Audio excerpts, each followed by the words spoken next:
Let's go there.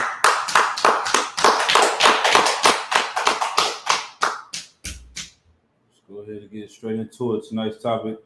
First off, say Yahweh Shem Shabbat thumbs, all the brothers. Yahweh Shem all the thumb, Shem Yahshua, all the sisters. All right, tonight's topic is don't judge me. This is a thing you'll hear a lot of people in the world. It's a very famous saying, no one's supposed to judge. Don't judge me. Tupac had a song called Only God Can Judge Me, etc. We're going to let the Bible see what it says about judgment and what's the context of what it meant when it says not to judge someone. All right. Let me get 1 Corinthians 2 and 15. Should be that.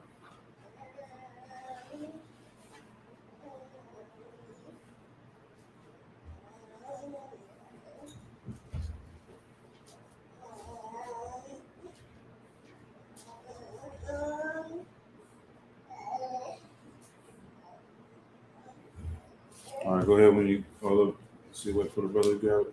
1 Corinthians chapter 2, verse 15.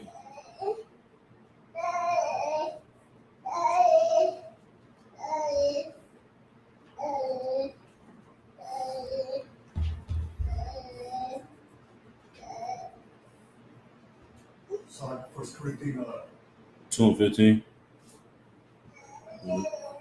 Go ahead, Jimmy. Okay, all right. This is the book of 1 Corinthians, chapter 2, verse 15. But he that is spiritual judges all things, yet he himself is judged of no man. Go up to verse 14. The book of 1 Corinthians, chapter 2, verse 14. But the natural man receiveth not the things of the Spirit of God, for they are foolishness unto him. Neither can he know them, because they are spiritually discerned. Right. The natural man receiveth not the things of the Spirit of the Most High. This is saying that people in the world, the natural man, the carnal man, don't understand the things that the Lord wants us to understand. So when you hear a statement, don't judge me, Zion, you have to chill out. Sit down. Be quiet. When you hear those statements, like people use that for the LGBT community. As soon as you say something about them, they say, well, the Bible says you're not supposed to judge anyone. Don't judge people that change their orientation, etc., this or that. Somebody that you're telling they shouldn't get an abortion. Well, you've committed sins. You shouldn't judge me for this and for that. That's how they want to understand that saying in the Bible. For what reason? Go ahead. So that they can sin. They have a license to sin. Correct. When you say something like that, what you're saying is you're saying I can do whatever I want to. There's no rules. You did something wrong, therefore you can never tell me that I'm doing something wrong. So that's not what the Bible was saying. And we'll get to that precept. But let's go ahead, keep going.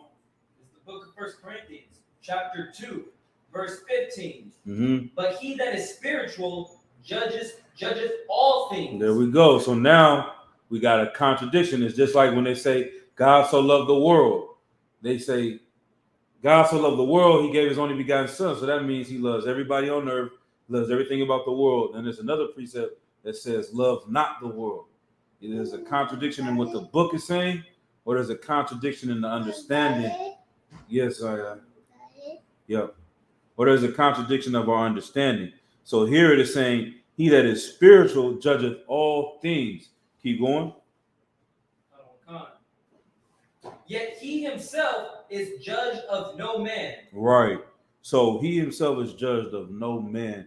Saying the Lord is the one that's going to cast down the judgment on anything and everything. We're going to judge the matter in is this is right or is this wrong. We can make a sound judgment. Should I go here? Should I not go there? A spiritual man is going to judge us all things.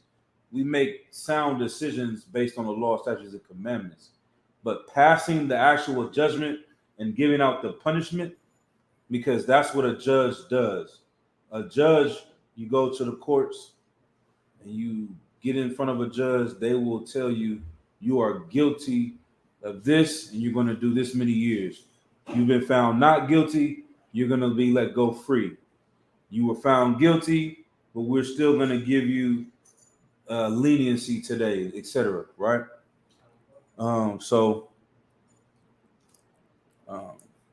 Read verse 16. This is the book of 1 Corinthians, chapter 2, verse 16. For who hath known the mind of the Lord, that he may instruct him? But we have the mind of Christ. Right. And so this is also another thing about what was just read in verse 15, that we're not going to, if we're following Christ, we won't face the judgment or we won't get the punishments for sinning. The law and the punishments were for the people that were disobeying the Lord. All right. And it's saying, who can instruct the Lord? Like, who can make the final decisions on what was right here and what was wrong here? The Lord is going to make the determination and the punishments to everyone. I have a cup right here. You can. But let's drop that. Let me get 1 Corinthians 6 and 2. The title of tonight's class is "Don't Judge Me." You hear this all the time. Just for a little man, he don't need that. I mean, you can need that. He is This is the book of 1 Corinthians, chapter 6, verse 2. Do ye not know the saints shall judge the world? And if the world shall be judged by you, are ye unworthy to judge the smallest matters? Right. Matter of fact, let's go to verse 1. This is the book of 1 Corinthians, chapter 6, verse 1. Dare any of you, having a matter against another, go to law before the unjust and not before the saints? All right, let's go to verse 11 in chapter 5.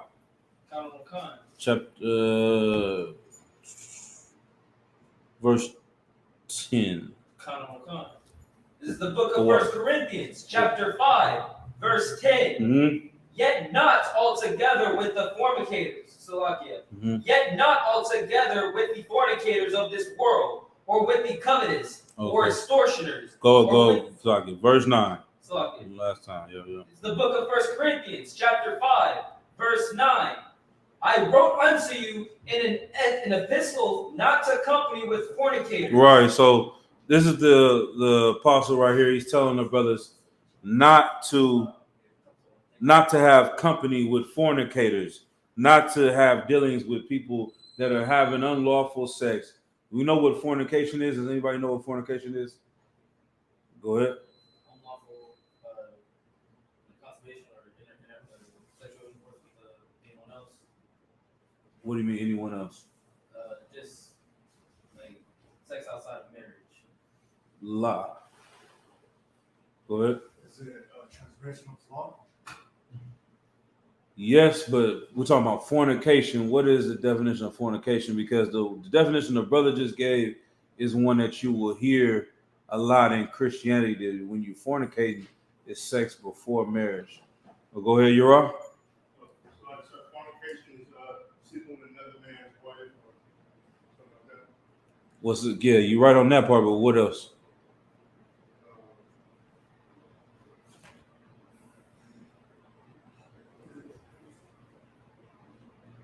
Let's see.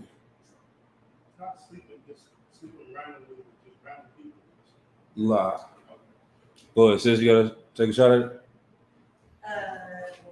Fornication is going against the laws of God, of humanity, I guess, as far as being faithful to somebody else.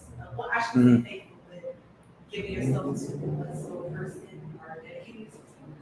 I don't know. And nothing wrong with someone else deceitfully. Lie. No. All right. Anybody got one more thing about them, y'all? Is it putting like a woman away? Like just like sleeping and then you just take off?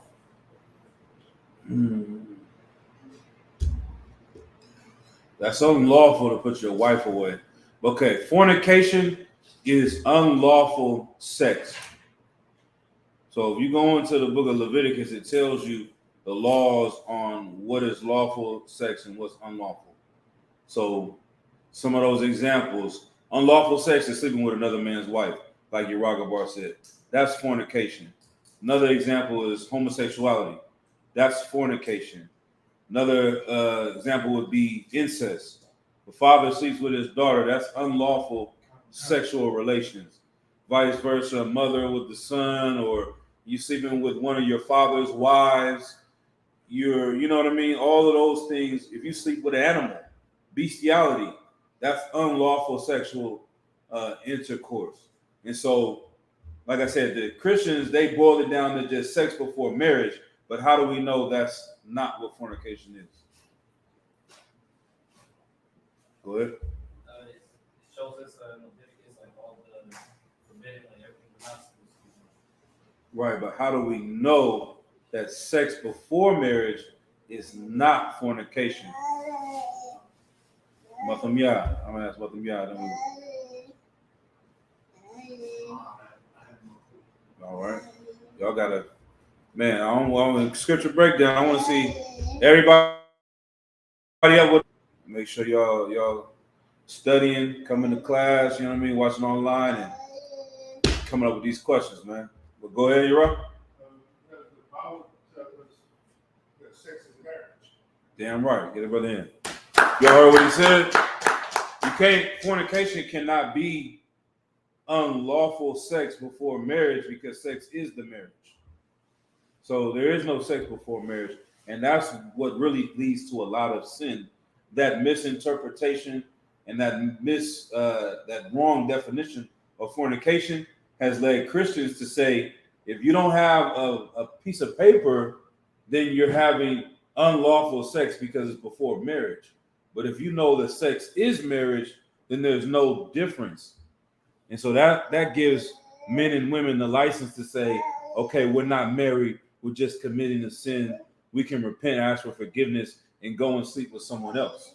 But as you change your understanding to know that sex is marriage, that there is no way out of that. When you're sleeping with this woman, you have to stay with that woman. You understand? All right. So let's read where we have verse 9. Verse 10. Start at verse 9 again. This is the book of 1 Corinthians, chapter 5, verse 9. I wrote unto you in an epistle not to company with fornicators. Right. So Paul wrote this letter to these brothers, telling them don't have company with fornicators. Don't have company with people that commit adultery. Don't have company with people that are sleeping with another man's wife, etc. Because in this story, you go up. Let's go to verse 1. 1 Corinthians chapter 5, verse 1. He was writing to these brothers and hard checking them. He was giving them a hard checking because they were doing something that was out of order, out of pocket, as people would say. You know, today, these brothers were tripping, or whoever it was that was amongst them was tripping. Go ahead. This is the book of 1 Corinthians, chapter 5, verse 1. It is reported commonly that there is fornication among you, and such fornication as is not as much as named among the Gentiles. Right. These people are doing something that you don't even find the heathens doing, and they're trying to say they're in the truth. Keep going. That one should have his father's wife. That what? That one should have his father's wife. Right. So someone that was in the school was sleeping with their father's wife. And this is how we know that simple definition of fornication is inaccurate. For them to say that fornication is sex before marriage, this is not sex before marriage. This is adultery and unlawful sex because you're not supposed to deal with your father's wife. Does anybody know who did that in the Bible? Let's see.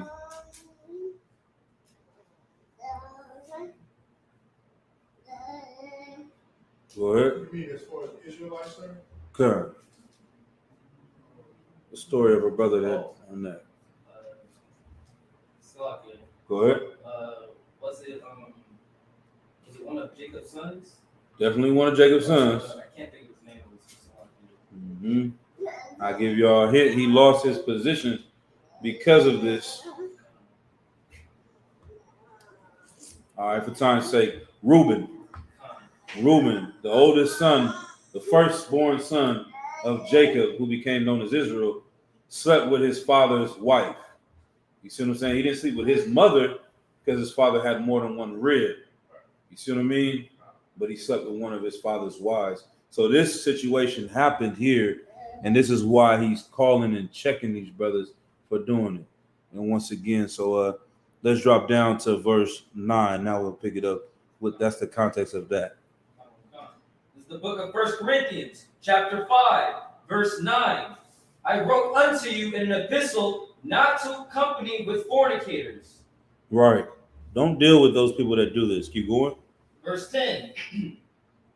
Yet not altogether with the fornicators of this world, or with the covetous, or extortioners, or with idolaters. For then must he needs go out of the world. Right. What does that mean? Go ahead. That means if you keep company with these people, you're gonna continue to disobey the law and do things of the world, do worldly things. La. Read it one more time. Khan. He said in verse 9, he said, I wrote to you in a letter, don't deal with these type of people. Don't go and don't keep company with nobody that's sleeping with somebody else's husband. You shouldn't do that. Don't go keep company with somebody that is, you know what I mean, sleeping with a pit bull. Yikes. You know what I mean? Don't do that. But verse 10 is clarifying. This is the book of 1 Corinthians, chapter 5, verse 10. Yet not altogether with the fornicators of this world. Right. Not with all the fornicators of this world. Keep going. Or with the covetous, or extortioners, or with idolaters. For then must he needs go out of the world. Keep going. Verse 11. But now I have written unto you not to keep company, if any man that is called a brother be a fornicator, or covetous, or an idolater, or a railer, or a drunkard, or an extortioner. With such an one, no not eat. Right. So now, what is it saying? That help explain it a little bit more? This old English be a little, strange. Go ahead. Is he pretty much saying to, not keep company with any of these people? Sister, go ahead. Sir, is he saying that if you continue to keep company of these people, you will become of the world? La. Anybody else? Matamya. Is that like saying like you become polluted? La. All right. So, all right. For time's sake, I'm going to go ahead. What he's saying is, he told him not to keep company with fornicators. Verse 10. Start from there. You don't got to call it out. Just go ahead. Go ahead and start reading. Yet not altogether with the fornicators of this world. Like, I'm not talking about the fornicators of the world. I'm not talking about somebody that's committing adultery in the world. I'm not talking about somebody that is doing all these abominations in the world. You can keep company with them. Keep going. Or with the covetous, or with the covetous, or extortioners, or with idolaters. Somebody that believes in another religion, celebrates Islam, celebrates Christmas, etc. Keep going. For then must he needs go out of the world. Right. Like, if you couldn't talk to or deal with somebody that believed in another God, you'd have to leave the whole planet Earth, is what he's saying right here. You're going to have to come and talk to, you're going to be in the club with people that are in the world that are doing these things. You're going to be on the streets talking to people that are doing these things. That's not who he's talking about. Keep going. Verse 11. But now I have written unto you not to keep company, if any man that is called a brother be a fornicator, right, or covetous, or an idolater, or a railer, or a drunkard, or an extortioner. With such an one, no not to eat. Right. So now, what is that saying? Let's see if someone can bring it all the way home.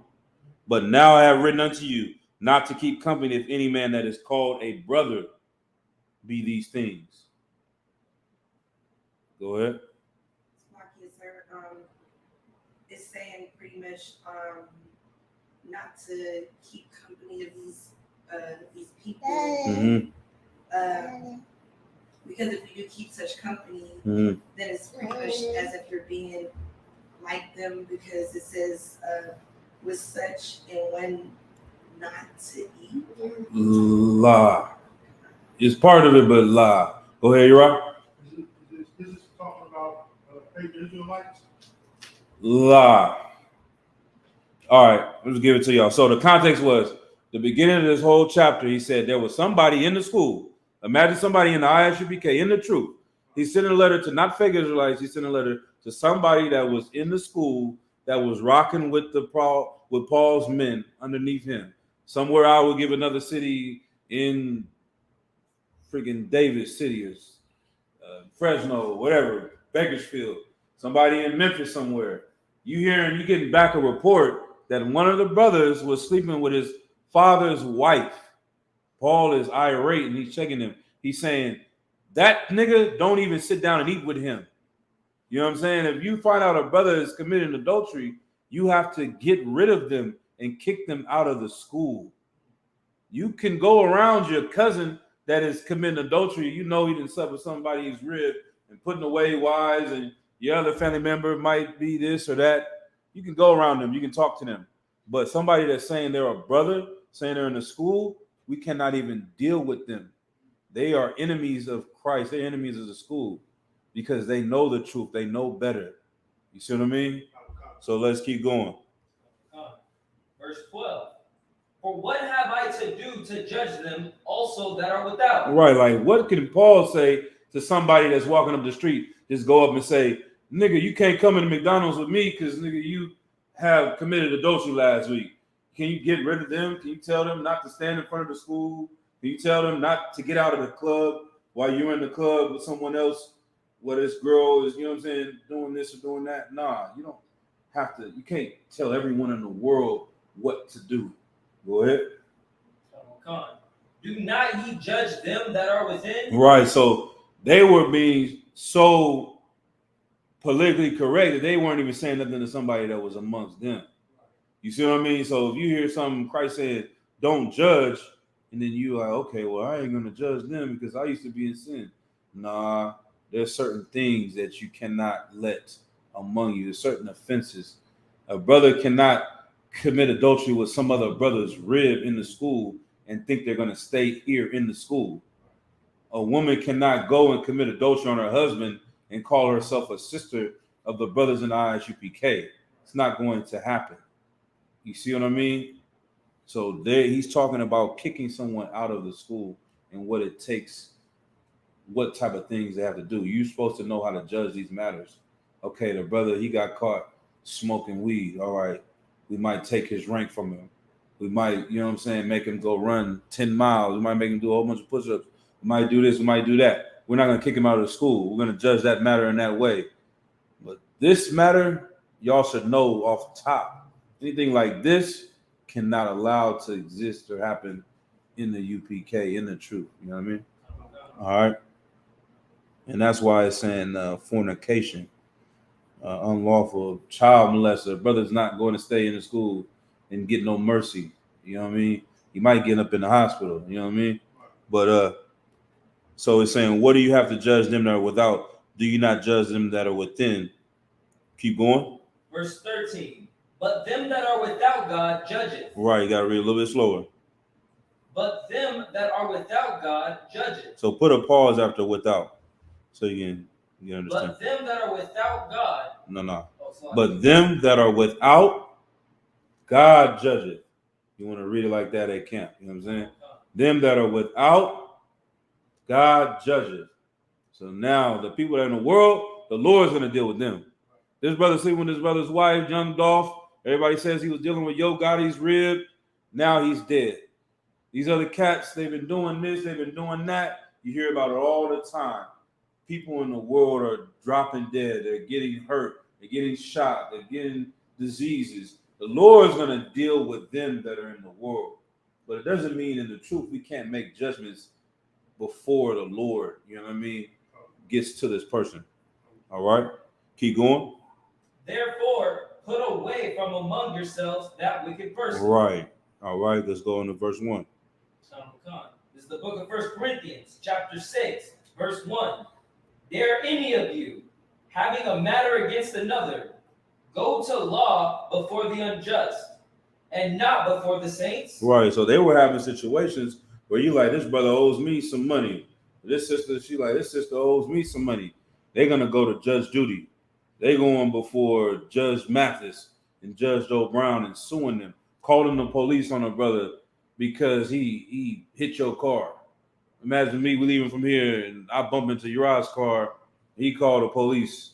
That's what they were doing back then. It's like, damn, you couldn't have called Cap. You couldn't have called a general. We couldn't have handled this in-house. You know what I'm saying? You called the Richmond PD to deal with this matter.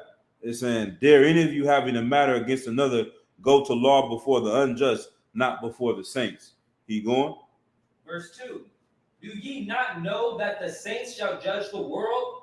And if the world shall be judged by you, are ye unworthy to judge the smallest matters? Right. So once again, this is the context, and we can understand there's a time where we will have to make judgments and say this is right or wrong. We have to make a hard decision and remove someone from the school, or we can just make a small decision and say, all right, sorry, you hit the brother's car. You need to, deal with your insurance, call that, make sure they got that. Okay, you don't have insurance, Kasar. You're gonna have to work and pay off every cent back to fix this brother's car. You might get a loan from the school, it's $1,500. The school's gonna pay to fix your car, and then for the next 3 months, you're gonna pay this amount of money and pay it off until we get the money back. And we don't have to go to Judge Judy and looking like, could you imagine two brothers and we got a preaching officer, so-and-so, and we going to Judge Judy telling the brother to shut up and all that. Shut your mouth. You shut your mouth. You know what I'm saying? Disrespecting brothers in front of everybody. And you imagine our enemies is looking at it like, damn, these Israelites is up here, on Judge Judy over $1,500. It's ridiculous. All right, let's keep going. So we can skip down. And it's saying that we will judge the world when we become in leadership. The 144,000, the people in the truth are supposed to help make decisions in ruling the entire planet Earth. Okay, this happened over here in this nation. What do we need to do? These people over here doing this. What needs to happen? We can't make a decision on a small accident in a parking lot. Then we're not being who we're supposed to be. All right. So let's go to verse 6. The book of 1 Corinthians, chapter 6, verse 6. But brother goeth to the law with brother, and that before the unbelievers. Keep going. Verse 7. Now therefore there is utterly a fault among you, because ye... No, sir.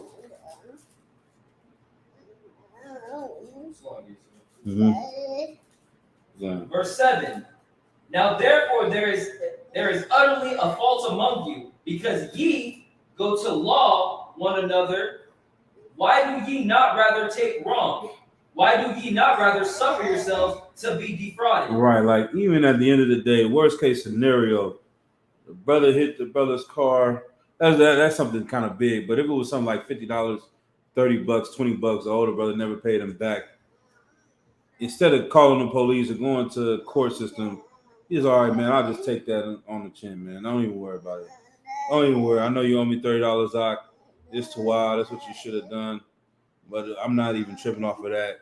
I know I've done worse in my life. There's probably a few people owe $20 or $30 that I never paid back. Let that be, you know what I mean? Let's call that even. Go ahead. It's like pretty much telling us to not be petty with each other. Damn right. That's a perfect example. That gives me a certain statement I heard or learned before in the world. One of my homeboys was telling me, like, somebody owes you $5, $10, and they're wrong about it, and you run up on them about that $5. You are right because they do owe you, but if you're making a big deal about it, both of y'all are being petty. You understand what I'm saying? Like when you say two people arguing, you don't know who's the fool and who's the one that's right. you're both being petty because it's $5. You're gonna put the brotherhood over. You're gonna hate this brother for the rest of his life for $20 for $30. You know what I'm saying? Like, let it go. Rather be defrauded. Rather take an L and still have your brother and still be in the truth, as opposed to letting this destroy your relationship with this person. You know what I mean? And that's very important too when you're dealing with relationships, especially, you know what I'm saying, men and women. Because certain things are going to happen where somebody's going to be wrong, somebody is going to be right.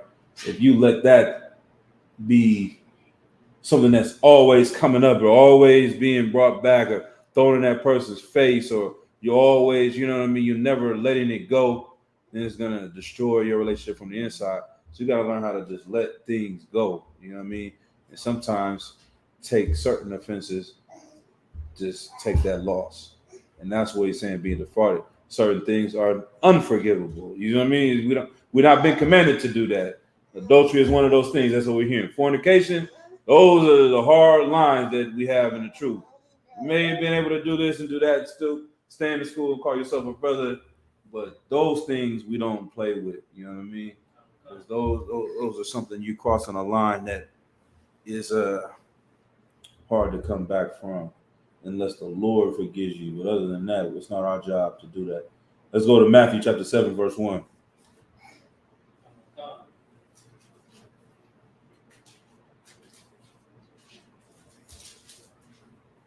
Come.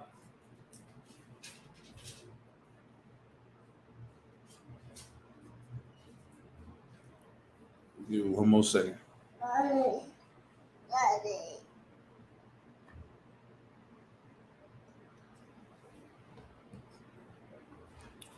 All right, go ahead. This is the book of Matthew, chapter 7, verse 1. Mm-hmm. Judge not, that ye be not judged. Right. So someone heard that Bible verse, and that's the only one they needed to hear, and they said, "I can go ahead and go celebrate Pride Month for every year it comes through. I can go and let my son become a girl like Dwayne Wade, and it's the only Bible verse they're gonna pull." You ask them, do they believe in the Bible? They're gonna say lie. Do you believe that Jesus was a real person? They're gonna say lie. Do you even believe, you know what I'm saying, there were people called Israelites? Nah, it's all made up. Okay, why are you pulling this precept on me? The Bible says you should not judge. They want to use it because they know you believe in it to defeat your argument to go against what you're saying, but they don't even believe the book in entirety. And you know that is because when you read further and give the context of what's being said here, they are going to disagree with you. So they're only using the Bible as a convenience for them. And those type of people I really don't spend too much time dealing with, because there's no way to really, it's like you're going to have to just make them look like a fool and keep it moving. But to try to talk the Bible with them is kind of useless. It's like that type of battle. Hold your peace 1 second. That type of battle is kind of fruitless to keep pulling precepts on someone that doesn't believe the Bible, where it's not, you know, that's in and out with the book. Some people will say they're Christians. They'll use this precept. You're showing the rest of the verses. Well, you're taking it too serious. All right, I'm good. Shalom. You know what I mean? Believe whatever you want to believe, because you are being disingenuous with this battle. You know what I mean? But doesn't mean you can't keep going and pull more precepts and make them look like a retard. But sometimes I just don't got time for people like that. All right, you had something to say, sis? So like, Sir. Mhm. I was just gonna say, just like it spoke about, you know, of course, the oppressors, they created the Constitution. Mhm. And the Constitution at one point in time stated that it was against the law for men to genderify, I guess I should say. Is that the term that we're using? I don't know. You said the Constitution said it was. They said You they were couldn't. saying it was against the law for a man to be with a man. Oh, okay, right. And they made that really clear, and it was in the Constitution. But recently, they tried to change that and get rid of that in the actual Constitution. Right. Yeah. So these laws always been there, but now moving forward, with so many people feeling like they have so many rights and so many things that they want to say, they're making it okay, even though these are things that originally came from the Bible. Mm-hmm. That's right. No, that's true. The things, certain laws, I don't know if it's in the Constitution, but they had laws in the books that said it was unlawful to be, it was an abomination or however they worded it.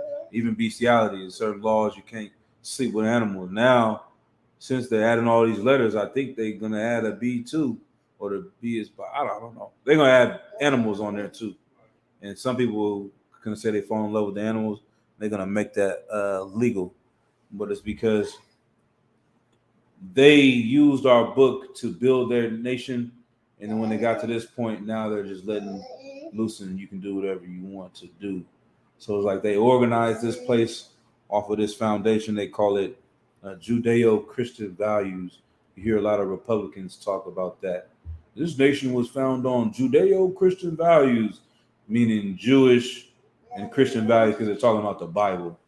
That thou shalt not kill, and thou shalt not commit all these things where America was founded on, and they're getting mad that they're getting away from all of those rules, but in reality, they just use them to gain power, to organize their people, like to clean them up. You're dealing with a bunch of savages. You gotta think about how Esau was in the mountains and like cavemen.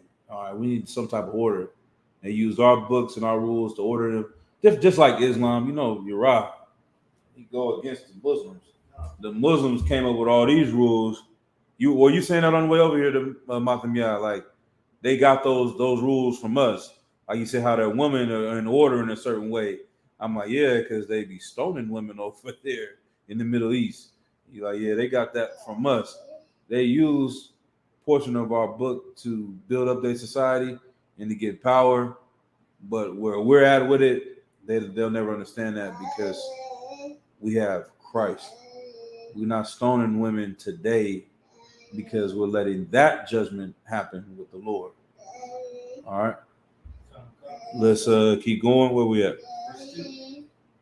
Verse 2. Mm-hmm. For with what judgment ye judge, ye shall be judged, and with what measure ye meet, it shall be measured to you again. Right. So Christ in this statement is really, the purpose of this is break down his hypocrisy. Talking and dealing with the Sadducees and Pharisees, the people of that day that were making all these judgments, saying Christ and his men need to be put to death because they're picking corn on the Sabbath. But at the same time, these same men are stealing money from the people. At the same time, these men are committing adultery, or they're eating swine's flesh in the midst of the trees. Matter of fact, somebody, you hold where you at, Uriah, give me Isaiah 66 chapter.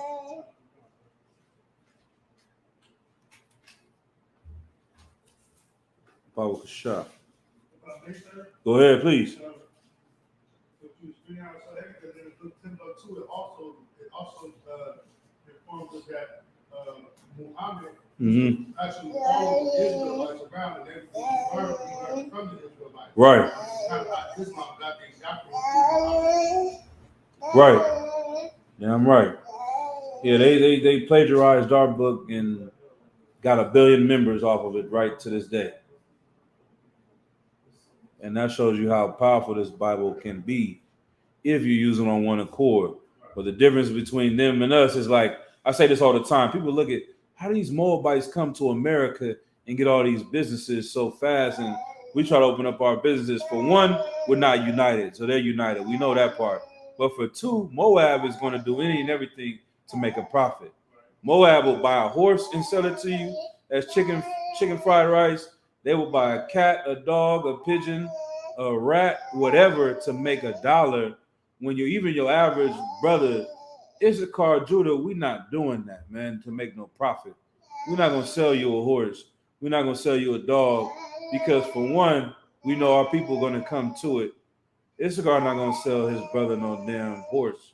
You know what I'm saying? They ain't going to sell him a rat. Moab will sell their people a rat to eat too because they eat rat themselves. You know what I mean? But, it's our boy doing the most. Go ahead. Right. Damn. Exactly. You see what I'm saying? So a lot of these other nations, they're able to get to a certain point because they'll do things that we won't do. And that's what I was saying about Islam. Islam was able to get to where it's at because they had our laws and foundation, but they got their membership by doing things we won't do. They went around and put the knife to your neck and said, you know how quickly the UPK could, how many members we could get if we was doing that?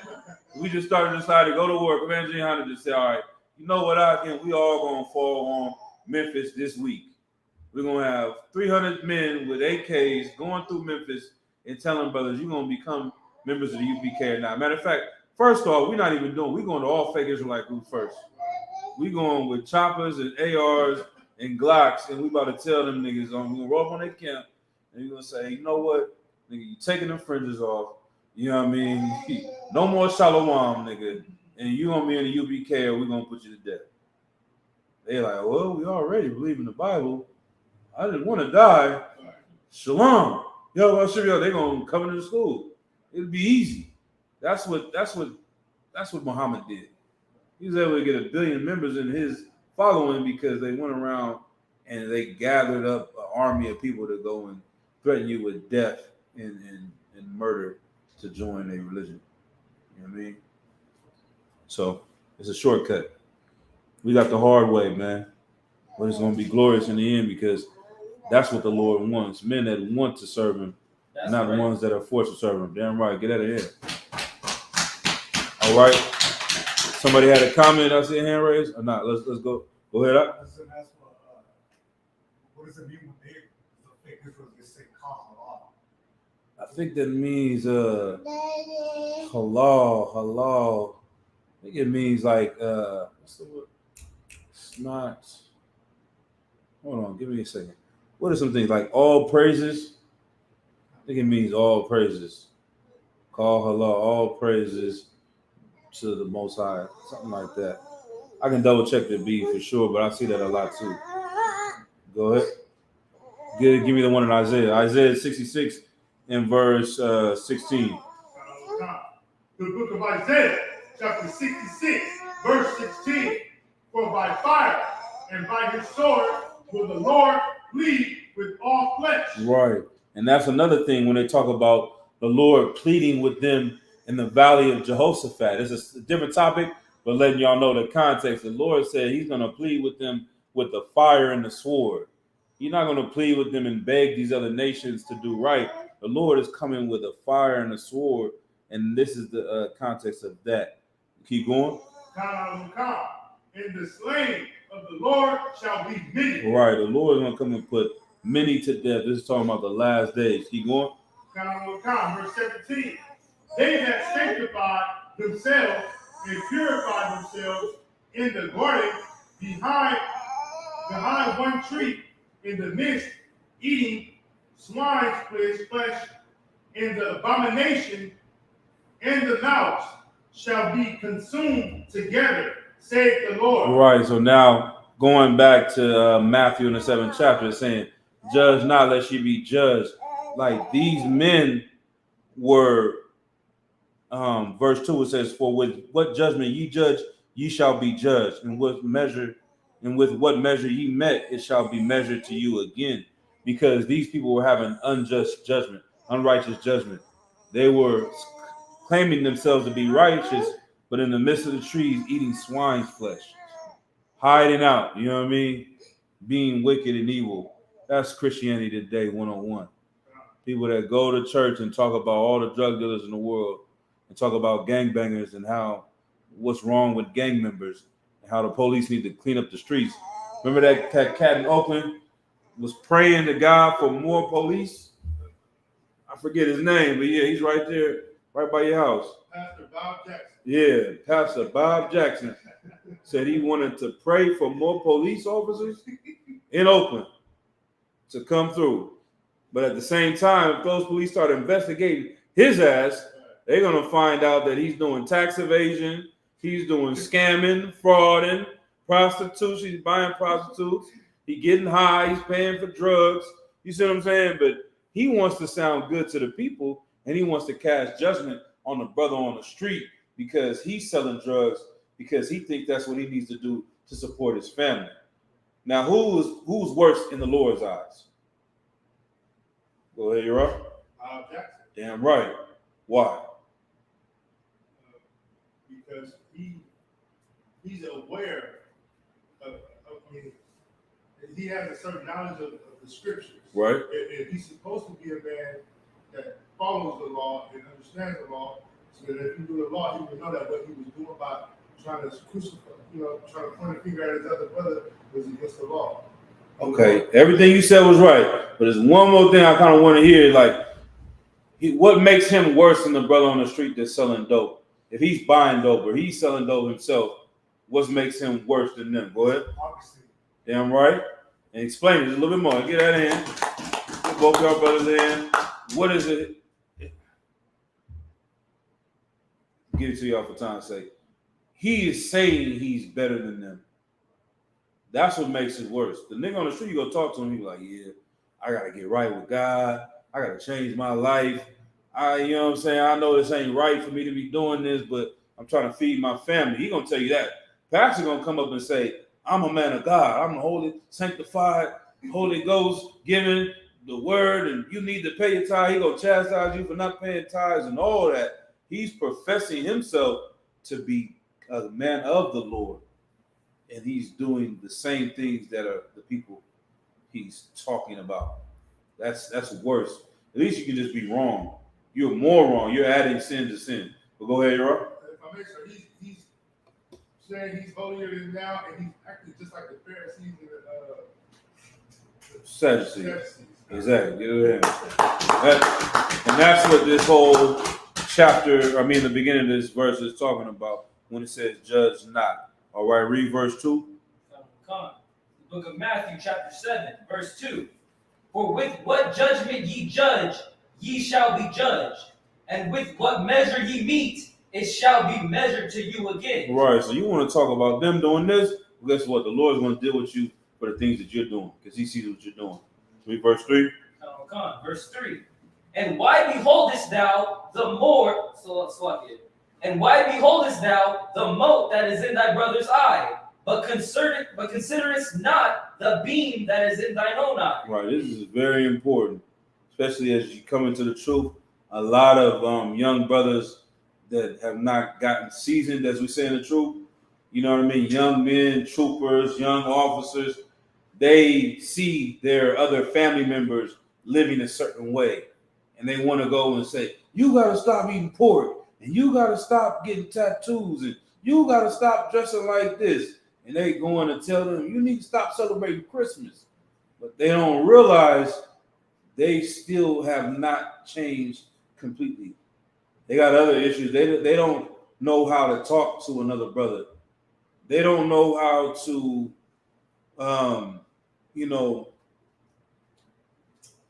still fight off whatever things they're dealing with. You see what I mean? Like, you're getting ahead of the gun. You're seeing the mote in someone else's eye, not the beam in your eye. If you're lacking brotherhood with your brothers in the truth, but you're talking about someone in the world that's celebrating Christmas, you can't teach them that till you fix yourself in here first. Right. Build yourself up in here. Learn the precepts to teach them what you're trying to teach them. You can tell someone to not celebrate Christmas, but then show it to me in the Bible. I don't know the precept. You getting cut by a Christian now. You know what I'm saying? They didn't pull something on you you've never seen before. You trying to change their life, and you haven't even gotten yourself firmly rooted in the truth yet. You know what I mean? Go ahead. Was Medea Christian? Medea? Oh yeah. If I make it, somebody see me one more time. Matter of fact, not your rock. Matham, go ahead. If I may, sir. Go ahead. If I may, sir, what you bring out is heavy, but also, Salakia.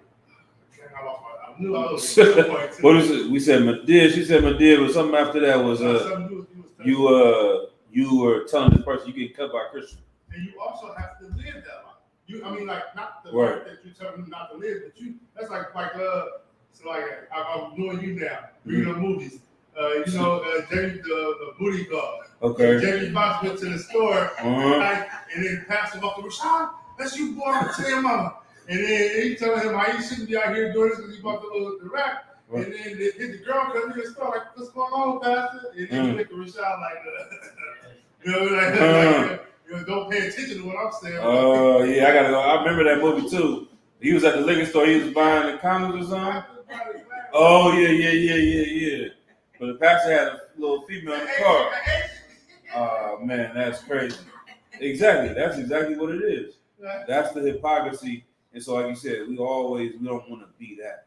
And so it's very important to get that seasoning and get focused in the truth and get rooted before you go out and try to tell others around you what they should be doing. And then you realize after you figure that out, 9 times out of 10, you won't even really tell them. They're gonna know what you're about. They know where to find you. They'll come and do that, or someone else around you will be able to teach them, because a prophet is not respected in his own town. Usually, instead of me battling my mom for 4 hours about Christmas, once I learned that season, because before I came to the truth, that's what I would sit there and do, sit and argue. My family, my, you know what I mean? I'm not even in the truth. I'm smoking weed. And I'm telling them about celebrating Christmas and eating pork. And then they see the contradictions. And then, you know what I mean? We trying to do that. Then once I get in the truth, I learn that and get seasoned. I don't even argue with her about none of that anymore. She just sees, man, you're a good father. You're doing this, you're doing that. She hit me up. Oh, man, I saw the brothers giving out food in the Cunha, Mexico. She telling me, I'm like, how did you even know that was us? She's like, every shirt you got on to say ISUPK. I don't even know she paying attention, you know what I mean? But she know who we are, and she see us doing that work, and made her have more respect for the truth. That may lead her more to come in here than me sitting up 5 hours talking to her while I'm still getting high on her couch. You know what I'm saying? That's not going to work, you know what I mean? So it's being a hypocrite. Go ahead. Counselor, I was just going to say the reason why I brought up The water off me up, so. The reason why I brought up Tyler Perry earlier was because, Tyler Perry, he is Medea. He's playing the role of a woman. But he's sitting there and he's saying, like, I'm a Christian. You got to listen to what I'm saying. And it just shows you that, the Christian society, that's just what they about. It's just all a joke. If you ask me, it's not real. Get her sister in. I even see more of what she's saying. Like, the brother is professing to be a man of the Lord and follows the Bible, but does things that are against the Bible. And then on top of that, the best precept they're going to use is the one we just read. They're going to use, don't judge. Right. He's making money. He's doing this. Don't judge him. That's not what it's actually talking about. The exact opposite. Like, someone that is a man of the Lord that's keeping the laws can tell you that's wrong. And we're not passing judgment. We're not going to kill him or stone him for doing it. We definitely going to tell him it's wrong.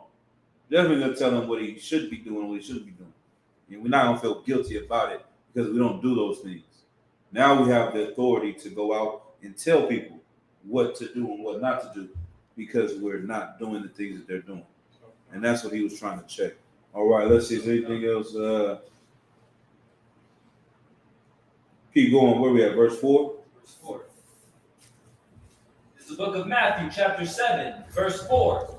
Or how wilt thou say to thy brother, let me pull out the mote out thine eye, and behold, a beam is in thine own eye. Right. I'm going to tell you to stop smoking weed, but I just went back to my ex-girlfriend and had sex with her knowing she got a boyfriend. Right. You done fornication. You know what I'm saying? You're me and a Christian right now. Right. No room for Christianity in here. Right. No room for hypocrisy. It's better for you not to just say anything at all. You dealing with that demon and you fighting that demon and you trying to grow and become better. But don't go out and start telling other people, your little cousin, you need to put the blunts down, nigga. You need to come into the truth.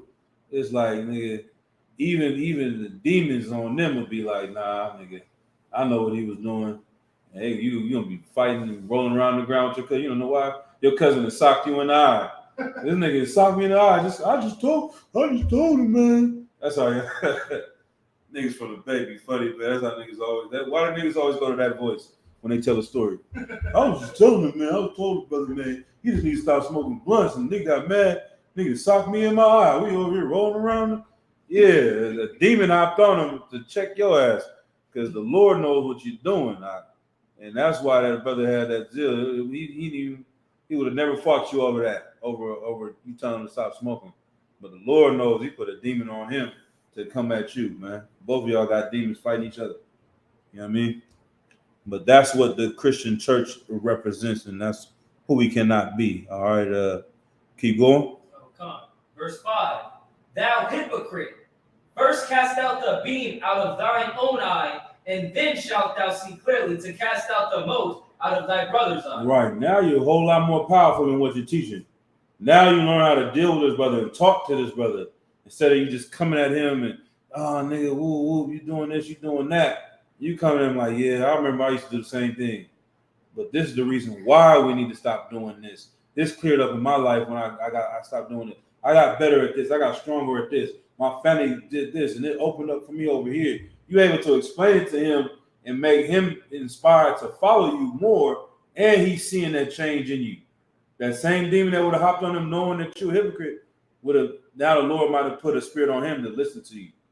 You see what I mean? So it's all of that is combined, man. This is a spiritual thing that we are part of, and it's not something to be played with. All right, so let's drop that. Let me get Luke chapter 19, verse 22. Yeah, already. Man, we have. Sir, if I may? Go ahead, up. A good precept, I'm not trying to get into it, but a good precept for No, please. would it be a good precept for that would be John chapter 8, verse 6. Go ahead, read. This they said, tempting him, that they might have to accuse him. Mm-hmm. But Jesus stooped down and with his finger wrote on the ground, Mm-hmm. as though he heard them not. Mm-hmm. Verse 7. So when they continued asking him, he lifted up his eyes and said unto them, he that is without sin among you, Mm-hmm. let him first cast a stone at her. Right. Oh, that's an excellent precept. Because it's two things that's going on in here. And that's the part that they don't teach you as well. Two things. One thing is Christ is checking everyone else around him that were ready to go ahead and murder the sister for doing something wrong when they were all doing something wrong. Right. And they had no right to cast this judgment on her, because if they did it, then everybody would start stoning each other. Right. Like if there was a TV show that knew everyone's business and it just started, the screen popped down or Angel just started reading, you know what I mean? We'd all start throwing rocks at each other. It'd be, it'd just be a death party, you know what I'm saying? It'd be fighting to the death. Who can get the biggest rock first? That's what really should have been going on. But in their Christian mind, I'm saying Christian to let y'all know in the concept of now, but you got to look at them back then as Christian. Their Christian mind, we caught her doing this, then we need to talk about her. We need to deal with her. But in Christ's mind, he's seeing everything. He got the list. He got the angel showing him that everyone out here needs to be stoned. But the other part of it is that Christ had a clean list, and he could have stoned her. Right. But he showed her mercy because she grew up around people like this. These are people that raised her up. Hypocrites. Your mom smoked cigarettes, telling you not to smoke cigarettes, and I'm going to come and kill you as Christ, and I might as well kill her. And if I kill her, then I got to kill the pastor because the pastor smokes cigarettes. And it's like, really, anybody should be killed. Start from him first and go down the line. So since we're not going to kill him too, let's give everybody grace, give everybody mercy, get a restart. But he told her, sin no more. Now you've had this mercy. Don't continue doing those things. So he did make a judgment. He told her what to not do. And that's what we need to know. Go ahead, sis. If I may, sir. So earlier today, I was speaking with my Ottawa, All right. and we were talking about the gentleman that's in the NBA that have the gun charge. All right, right, But right. he's in a state where they legally can carry. Right, John Moran. Exactly. So he's losing $39 million, even though it's legal for him to carry a gun. But then there was a gentleman, an oppressor. What was the gentleman's name? He's like a government official, but he comes live online and shows his gun and says, "Oh, Biden, you banning guns, come get it from me." Man. Right. And they never fired him. They never got rid of him. Right. Paying no kind of penalties or anything. Right. But then John Slovakia, he gets penalized in the NBA for showing a gun in a state where it's legal. Right. Because he's a black man. Right. And, okay. And that's what Jim Hyman was saying yesterday, is that we shouldn't look for the oppressors to treat us equally because we're the children of Israel. We have a higher standard. But we shouldn't look at that brother the way our oppressor looks at him.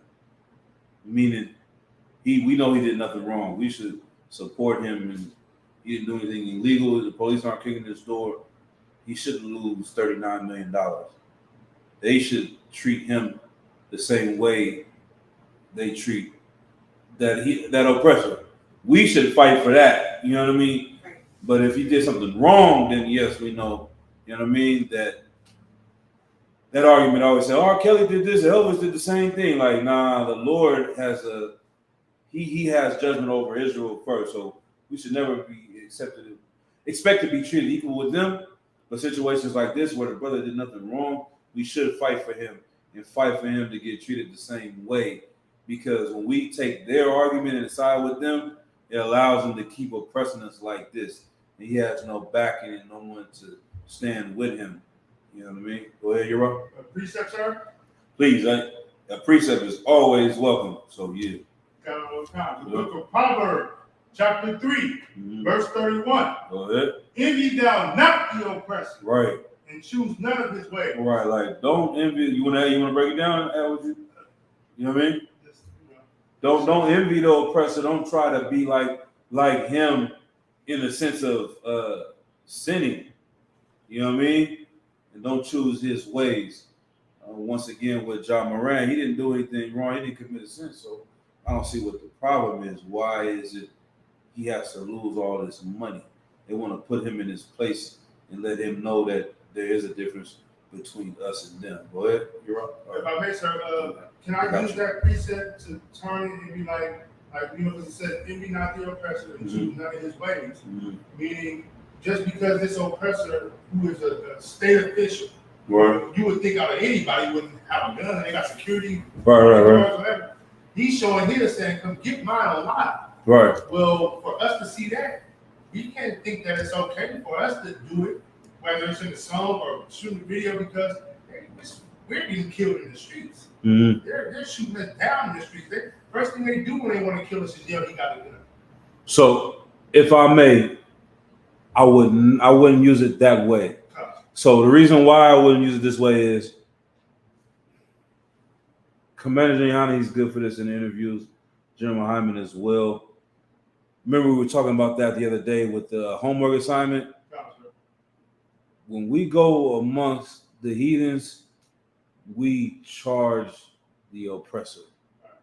So if you're telling the brother, don't, I see what you're saying.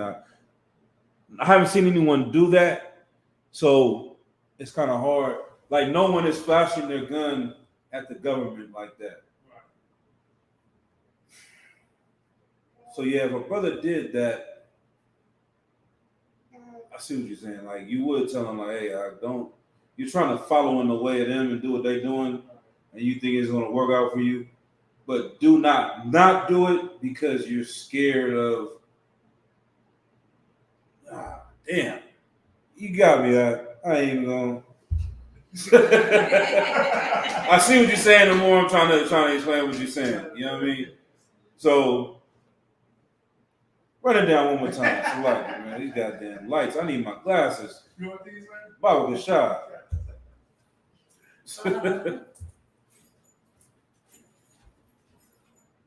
For time, say yeah. For time, so let's go through it real quick though. So what you saying? You saying that? So, all right, yeah. Explain one more time. if I may, so it says, envy thou not the oppressor, Right. and choose none of his ways. Correct. Just in a state that we know we are in as Israel. Okay. And what happens to us on a day-to-day basis. Right. Even if we see one of them high ranking man holding a pistol, Right. and he's showing he has the right to hold his pistol. Right. And we know we have a right to hold ours too, but because of what the state we're in, we shouldn't do that because they want to. That's where you're losing me. Okay. So it's both. So if you wanted to do something to go against the government, whatever like that, you're trying to be like him. You're trying to envy your oppressor. But should we be able to show guns and do all that? Yeah, we should. We're not gonna just give up everything because of them. As long as we're doing something that's lawful and we're not trying to do a carnal warfare with them, then we should be able to do those things. So that's kind of where I was going with it. Like that's what Jeremiah Muhammad saying. Ja Morant should be able to show his gun. You got a movie with the animal got 9 guns. Why can't he show his gun? Am I not a man too? Like, what are we gonna give him? Everything? You know what I'm saying? We got to stand on something. And so that's not the same thing. Envy thou not the oppressor in wickedness is the spirit of what's being brought out. Don't try to get equal treatment as them doing something unlawful. That's the point that I was trying to say. You see what I'm saying? Don't say, what do you always hear? A couple of examples. Well, this dude was doing a PPP loan. He got 20 years for it. But the white boy did it, and he only got probation.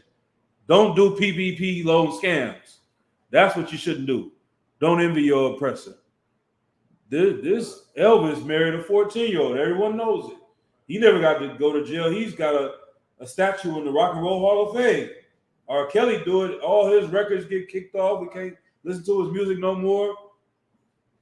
Don't be a child molester. You're black. You can't envy your oppressor and sin. Don't try to be like him and doing evil, because it's not going to work out for you like it's going to work out for him. Go ahead. Please, sis. If I may, sir, I've actually seen YouTube videos where I'll see the oppressors. They'll be outside shooting guns in the air, Right. celebrating. You know, you don't hear nobody complaining about it. Mm-hmm. The minute we pull out guns collectively as a group, we're shooting up. Right. We're considered a threat. Now the police is coming. We're probably gunned down. Right. Probably taken to jail or killed Mm-hmm. at that. So, unfortunately, because of who we are and what we represent, we are more of a threat to them than I would say they are to us in a sense. And So what- they take that to heed, and I see that a lot. Like even personally, when I'm at work, Mhm. I'm having to do 10 times more work than anybody else. Right. And I'm looking at people sitting down, ha and laughing. I'm running around getting all these patients, doing this, doing that. And I talk to my Audubon about this all the time, but at the end of the day, I realize that that's just kind of what I have to do. It's not fair, Mhm. but I understand if I want to maintain my career, that's just what I got to do. Right. And so yeah, that's what we work for, is to get to the position where we're over them and they're not over us. So the things that we need to be allowed to do, we can do those things, and that's why UPK we have guns. We go shoot guns. You know what I'm saying? Brothers go in groups and shoot guns. In Texas, we do it lawfully. We know they watching, but we don't face those same repercussions like that one group, the NFAC, the Non-Effing Around Coalition. They were going around, had women in their army shooting each other, getting arrested by the police because they had no laws to follow. Somebody in that army that they had was snorting cocaine. And so the police can arrest you with cocaine, and they're going to be like, well, we need you to tell on your brother. Okay, hell yeah, I'm going to tell on him. I don't know these niggas. I don't look. They don't got no rules, no laws, no God that's binding them together. And so, of course, they're going to tell on this brother, and they're going to go and they destroy the whole organization from the inside out, man. And that's why, in order to do those bold things, you do need to come into the truth. We can have guns. We're not giving that away. We can't take pictures with them. If it's lawful for us to shoot it in the air or shoot it at a target, that's what we're going to do. You know what I mean? But you said you had something up? Nah. Okay. All right. For time's sake, last comment real quick. What's going on? All right, go ahead. That's it for class. Yeah. Baba got shot too when he had a triple do it. It's like I thought you. No, this Yeah. All right. Let's go to our precept. Shalom to Angela. Shalom to Sister Grisha as well. What's on Christ? If y'all sisters have any questions, feel free to type in on the chat. Anybody else online, type in as well. All right. We're going to reset. For time's sake, we're getting close towards the end. We're going to run through some precepts. So if anybody got any comments, just hold the comments towards the end of the class, and we're going to get through these Bible verses. But questions, always ask questions anytime. If you got a precept to pull a precept at any time. I'm having trouble. Alexa. Teach the class, Alexa. Break down the Bible, Alexa. All right. Let's go to, we had Luke 19:22. See, yep. It's the book of Luke, chapter 19, verse 22. Matter of fact, go up to verse 21. All right. Verse 21. For I feared thee, because thou art an austere man. Mm-hmm. Thou takest up that thou layest down. Thou takest up thou. Mm-hmm. Thou takest up that thou layest not down, Right. and reapest that thou didst sow. Right. This is saying that the servant knew he didn't want to do what he was ordered to do because he feared his master. And he said he knew he was an austere man, talking about Christ. But he knows that Christ comes and takes what he didn't put down, meaning he collects the money that he didn't even do anything to work for. Like Devo, he's coming through and just taking whatever, you know what I mean? Because he's a gangster. And he's trying to use this as an excuse to not handle his business. He's giving the Lord or his master an excuse of why he didn't do the work. You know what I mean? But it's like, nah, that's not a valid excuse. Keep going. 22. And he saith unto him, out of thy own mouth will I judge thee, thou wicked servant. Thou knewest that I was an austere man, taking up that I laid not down, and reaping that I did not sow. Right. Like out of your own mouth, you're going to get judged. You knew that I was an austere man, and you telling me you was playing with me? You ain't do what I said, but you say you know who I am. So you didn't already cut yourself out. It's like somebody saying, how could you apply that today? Somebody would be like, you know what? I stopped coming to class because I'm getting high. And I know y'all don't like brothers that are getting high. Instead of you stop getting high and keep coming to class, you stop coming to class to get high, you backwards, huh? You know what I'm saying? Like, that's not an excuse to not come around them brothers because you have a thing you're working on. You need to come more around brothers, and better yet, stop doing what you're working on. Learn how to fix that problem. Get the counsel you need. You know what I'm saying? Get the help you need, but don't use it as an excuse not to come to class. So you're going to continue doing what you know is wrong. You know, that's not a valid reason. I knew the UPK says the sisters should dress like this, and I know y'all right. Y'all got the truth. You see what I'm saying? Because he tried to say that, like, y'all, you an austere man. I know y'all got the truth, but I can't get down with y'all because I want to dress how I want to dress. Like, all right, I know the Lord is going to deal with me. I know the Lord might do this or do that. You don't want to listen to the Lord, but you're saying you're listening to the Lord. It's not adding up. And that's why he said you judge yourself out of your own mouth. You've admitted that this is the right thing to do, and you continue doing it, you're going to get judged by the Lord for doing that. All right? So let's drop that. Let's go to John 7:24. Did we get that far last time? Let's see.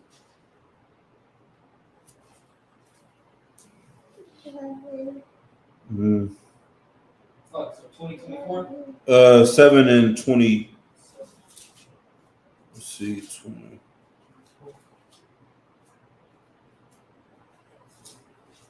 Start at verse 22.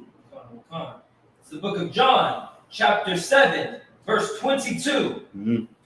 Moses therefore gave unto you circumcision, not because it is of Moses, but of the fathers, and ye on the Sabbath day circumcise a man. Right. So it wasn't the law of Moses. We say it's the law of Moses. Certain precepts you'll see that, but it wasn't Moses' law. It was the law of the Lord. That's right. And as we said, you will circumcise someone on the Sabbath day.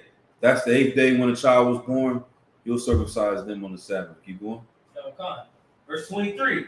If a man on the Sabbath day receive circumcision, that the law of Moses should not be broken, are ye angry at me because I have made a man every whit whole on the Sabbath day? Right. So they were mad at Christ for healing people on the Sabbath. But then they were doing something that could be considered working on the Sabbath to uphold the law of Moses on the Sabbath.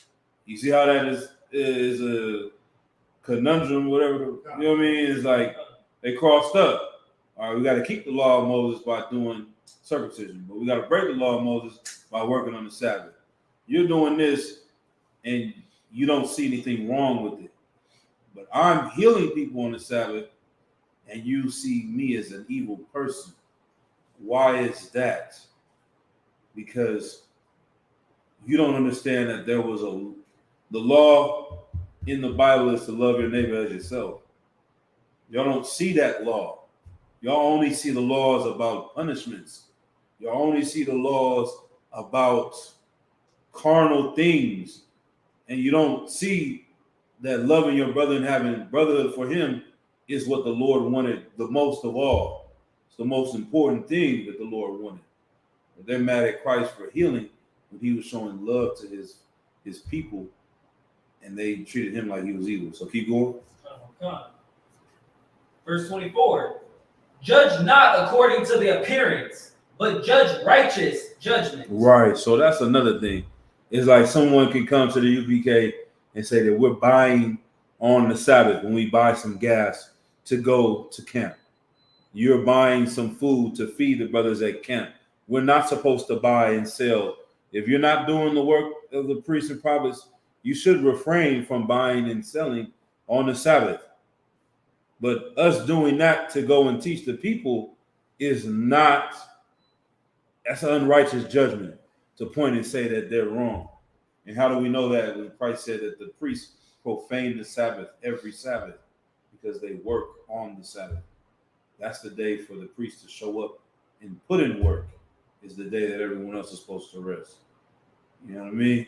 So it's not a contradiction, and it's not evil. It's righteous judgment. You're judging the matter with the spiritual lenses, not the carnal lenses. And that's showing you more so. The people that do that are evil as hell. That's it right there. It's like, man, is there any examples I can give to this day? If you got one, go ahead. You're right.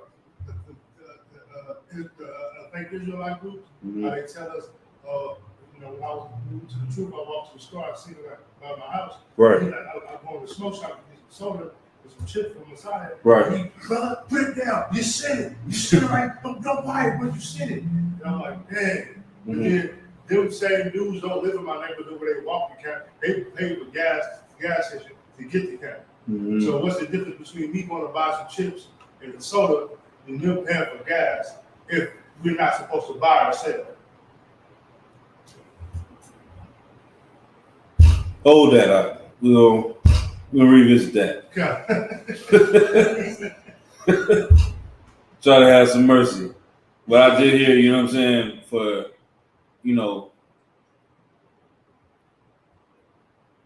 just hold that. Ask me that after class. We'll go over that, man, another time for time's sake. Let's go to, where we at? Verse 24. Good.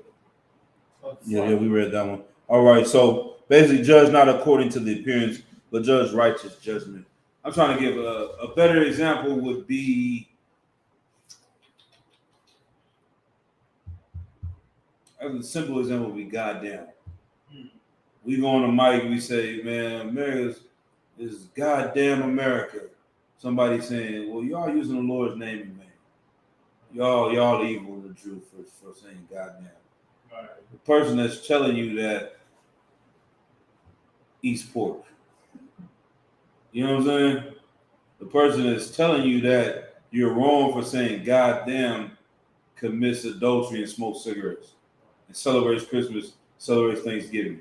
They're saying you're wrong because you're saying goddamn America, which is not in the Bible, it's not unlawful, it didn't break any law.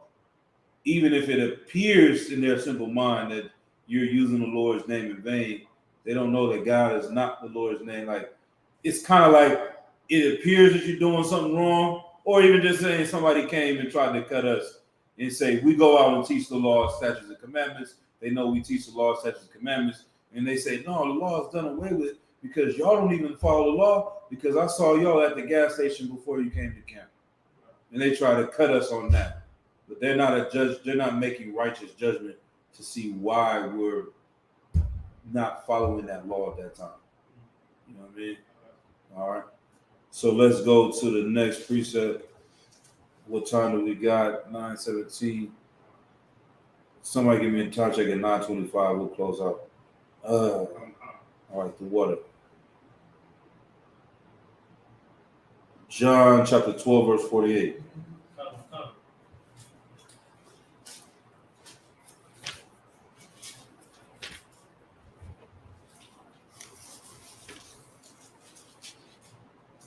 Come.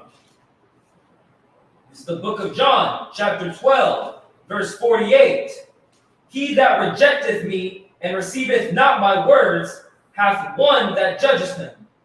The word that I have spoken, the same shall be the same shall judge him in the last day.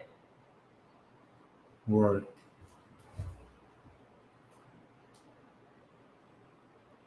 Let me see if I want to get one more for the context. Let's see. Yeah, let's go up to verse 47. Salaki. Verse 47. Mm-hmm.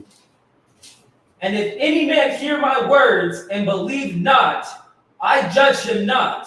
For I came not to judge the world, but to save the world. Well, even Christ is saying, like, if you hear what I'm teaching and y'all don't listen to what I'm saying, you know what? I'm not going to stone you. I'm not going to put you to death. I'm not going to cut your hand off. I'm not going to do none of that. I didn't come here to cast judgment. That's not his mission. His mission was to save the world, to stop the Israelites from doing these things, to motivate them to change their lives. Read verse 48. He that rejecteth me and receiveth not my words hath one that judgeth him. Right. Who was that one? That's the Most High. Right. You don't listen to me, then you're going to have to answer to the Lord for not listening to me. That sister that got caught in the adultery and was going to get stoned, he told her to sin no more. All right, well, test the Lord then. You see, don't think that you couldn't have gotten stoned today. Don't think that what you were doing was right because you didn't get stoned today. You're going to have to deal with the Lord, and that is someone you would not want to fall into his hands. There's a precept about David that says that. It said, do you want to fall in the hands of men, or do you want to fall into the hands of the Lord and deal with this situation? You know what I mean? But that's another week. That's another topic. But it's just too wild. But you don't want to fall into the hands of the Lord. That's a terrible power.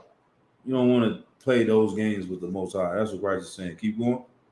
The word that I have spoken, the same shall judge him in the last day. Right. The things that Christ is telling you is going to happen when the Lord passes judgment on you. Meaning, if I'm telling you out here to not do this, not to do that, and you don't listen to me, then when you keep doing it, you're going to have to deal with those situations.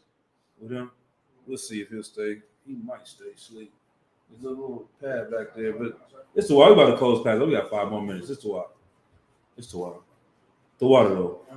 So you keep playing with the Lord, doing what you're not supposed to do, and you don't listen to what I'm saying, the Lord's going to deal with you and keep going. It explain itself, right? Verse 49. Mm-hmm. For I have not spoken of myself, but the Father which sent me. He gave me a commandment, what I should say and what I should speak. Right. So he's speaking the words of the Lord. You think you disobeying me, you taking it personal as if I'm telling you not to do these things, but the Lord is really telling you not to do these things. And when you don't listen to me, you're really disobeying the Lord. But I'm not going to do that. I'm not going to stone you because I didn't come here for that. The Lord's going to catch up to you. We'll let that happen. All right, keep going. Verse 50.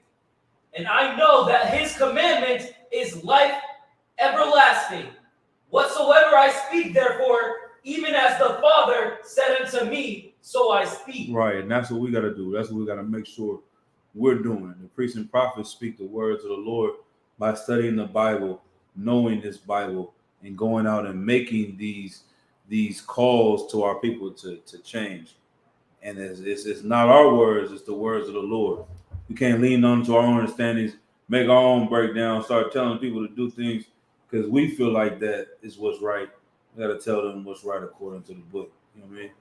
Oh, What the Lord said. Drop that. Let's get Romans 2:1. 3 more minutes. oh, God. Yeah.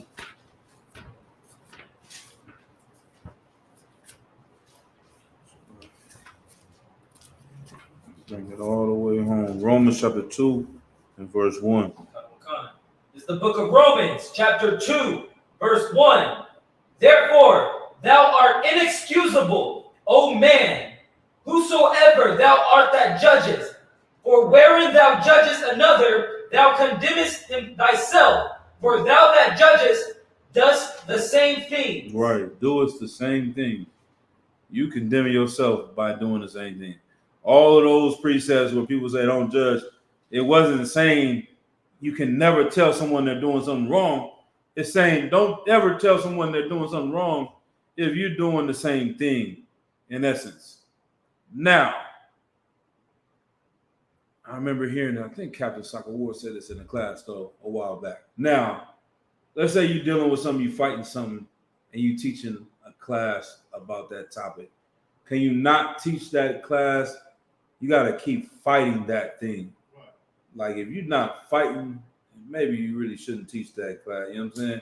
But you know you fighting and you, okay, I was solid, and then all right, and then okay, get back, keep it going. But it's a difference between just like I know preachers and pastors that smoke cigarettes. I've been to their house. One of my homeboys, his uncle was a pastor. We go to his house, he just smoked cigarettes. You know what I'm saying? Like, he's not trying to quit. He's not trying to hide it. He's not trying to do nothing. He just accepted it. Like, we all fall short of the glory of God. And that's it. You know what I'm saying? Bernie Mac from Friday. You know me with the movies. I only quote one movie. It's Friday half the time. But the Lord is my shepherd. You know what I want. Like, you're not even trying to end what you're doing that's wrong. And you know it's wrong. And that's evil as hell. And so this is what's being said here as well. It's like you are going to receive worse than the person in the world because you are acting like you're not doing these things. You know what I mean? You're not even fighting them. You just trying to. It's like you're trying to win both ways. I can win on the front end by getting, like, imagine that as a drug dealer. If you were selling drug dealer as a pastor, I get free donations to help me go buy keys. Like, at least the dope boy got to rob somebody or save up or stack or flip up. Like, you winning on both ends. You winning on the righteous end and on the evil end. And you take over the world. And that's what Christianity is. Literally, out here. Like, that's what the Catholic Church is. It's a group of people that I see this through. There's a group of people that have done evil and get the past to look good, but they also are doing more on the back, like they're doing more evil in the background. It's just like you're moving drugs on a church van. You got a whole bunch of old ladies on the church van clapping and singing church songs, and you got 20 keys underneath. It's like, no, the police aren't pulling them over. They're not going to search the car. You know what I mean? Like, you're able to do more evil because you're hiding behind the work of the Lord. And that's what makes it worse. You know what I mean? They're getting a whole lot further with their wickedness. Like, there is no other group on planet Earth other than the Catholic Church that could molest hundreds of thousands of children Right. and call themselves an organization. That's right. Even the Boy Scouts and the Girl Scouts can't do it. Right. You know what I'm saying? Like the football team can't do it. Basketball, like there's no other organization, a fraternity, sorority, but somehow this Catholic Church, because they say they're men of God, they have free license to do the most evil things. But go ahead, sis. You had a comment? Yes, sir. You too. I was gonna say, it just reminded me of the TV show called P Valley. Right. So this TV show, there was a lady there, and her daughter was Right. in the club. You know that kind of club. Right. So what the daughter was doing was making all this money and giving it to her mother. Mm-hmm. And her mother was working at a Christian church. Mm-hmm. And she was saying, well, Mom, you know, put it into the Christian church and make it look legit. So I when I get about 10,000, I'm gonna come and pull the money. So when she got about $10,000, what the mom did is she went and took that $10,000 and opened up her own Christian church. And Damn. was talking about, oh, we gonna praise God and we gonna do this, and completely like disregarded her daughter. But that money was not clean. It was bad money from the beginning. But this woman in her mind, she felt like, oh, well, my daughter gave me this money and it was sinful money. But Right. I'm gonna go and try to make it into something positive, now looking at it as Mhm. sin is sin. Right. That should never happen. Somebody give me Deuteronomy 23 and 18. I see Uriah shaking his head. I've never watched the episode of the P Valley, and I can't do it because I know what's going on there. I'm sure they probably got some good episodes on there, but I don't know what's going on, and I have no clue as to what's happening on that show because of this. Go ahead. You said 23 and 18, sir? Come. But yeah, that sounds about Christian to me. It sounds about realistic too. I know those things happen. You said she working, and you can say strip club in the school. It's not unlawful. You know what I mean? It's unlawful to go to a strip club. It's unlawful to be a stripper. But to talk about it is not.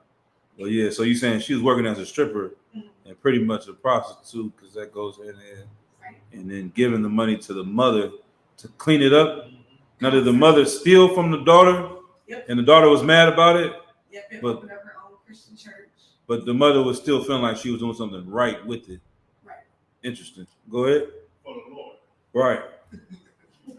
And And she's adding sin because she shouldn't have been no pastor or whatever the hell she's trying to do. Go ahead. The book of Deuteronomy, chapter 23, verse 18. Mm-hmm. Thou shalt not bring the hire of a whore or the price of a dog into the house of the Lord. Right. So you can't go and be a prostitute and then say, I'm going to pay tithes off the prostitution. This is how you know this is a black book. This is how you know the Lord knows his people, because he knows that's what we're going to do. We're going to go and try to do this P Valley move and then try to turn around and do that with it. He said, no, don't bring the price of a harlot. Don't try to do something. What the rappers always say, I had to do a little wrong to do something right. Nah, nigga, just do right. You know what I'm saying? You know what I mean? The Lord does not want your tithes money that bad. The UPK does not want tithes money that bad where you're going to go sell your box to try to get us a new speaker or a microphone. That's right. We rather uplift our voice without the microphone. We have a raggedy camera on a broken stand than you to sell your body to say you're doing something right for the men of God. You know what I'm saying? And we know how brothers do the same thing. And that's why precepts like this can always be applied, because you understand now, yeah, I can't sell drugs and tithes that money. You know what I'm saying? Continue selling that. I know Commander Jane Hunter did say, though, if you got a whole bunch of drug money out and you leaving the world out, do not pay tithes with that money, nigga. Give all of that money. Throw it all away, nigga. Throw everything you made away. Don't 10%. Nah, bro. You got to get rid of it all, man, in that sense. But the reality is just like, hey, because that's what they do. They feel like they're making themselves right. That's what the turkeys they give away at Christmas. They know they're doing something wrong. They try to make it better by doing a little bit of right. And it's more evil to do that as well. You know what I'm saying? You can't continue in sin and try to clean it up and make a deal with the Lord. We're doing that. All right. Is that it? What was the last precept we had when we had Romans? Or Yes, Romans chapter 2. verse 16, I believe. Did we drop down? Did we do that one yet? If not, okay, let's go. Romans 2 and 16. No, that one's not. That one shouldn't be applied. So lock it. All right, Romans 14 and 10. Let's be the last precept. We'll close out.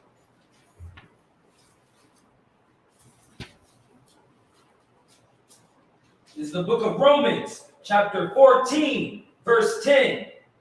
But why dost thou judge thy brother? Or why dost thou set at naught thy brother? For we shall all stand before the judgment seat of Christ. Hold on.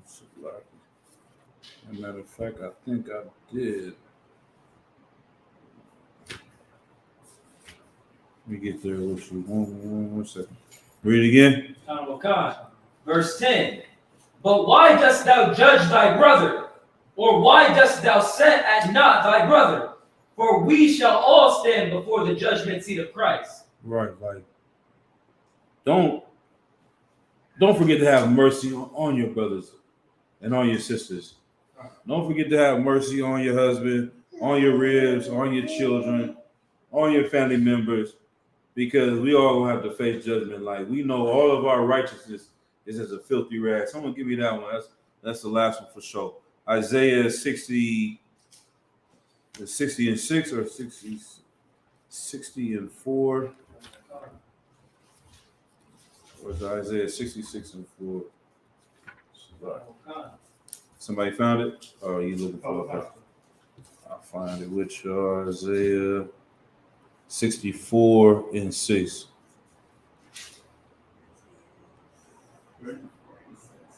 The book of Isaiah, chapter 64, verse 6.